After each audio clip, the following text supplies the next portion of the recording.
Ang spiritual leech, astral parasitic leech. Ito ang klase ng organismo mo sa astral spiritual, isang uri ng linta. Anyo, ang kulay nito ay dark brown to black.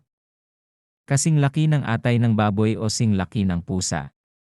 Meron itong elastic na tubo or cord na mahaba na nakakonekta sa kinakapitan nitong biktima na astral body ng isang tao.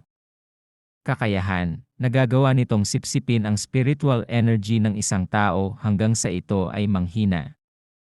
Kumakain ito ng energy o low vibrational energy na galing sa isang tao. May kakayahan din ito maging invisible o transparent sa upang ito ay hindi makita. Nagagawa rin itong makapasok sa energetic field ng isang tao upang butasin ang chakra system ng isang tao. Causes: ang isang taong may unhealed trauma, emotional man ito, physical or spiritual. Mabango ito sa kanila lalo pat ang isang tao ay may excessive na bad habit upang punan ang kakulangan na sana ay healing. May mga dahilan din na galing sa isang taong low vibrations, manipulator, etc.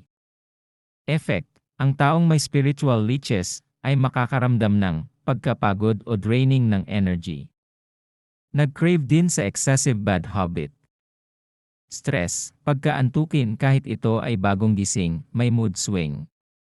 Prevention: maaalis ang spiritual leeches sa isang tao sa pamamagitan ng pag-alis ng isang psychic healer at itigil nito ang bad habit at umiwas at mag-shield sa mga taong toxic. Cleansing, smudge or magsindi ng insenso para ma-cleanse ang bahay at kapaligiran. Makakabuti rin na daily iscan ang astral spiritual body at ang chakra system ng sarili upang makaiwas sa mga ganitong klaseng parasitiko sa astral.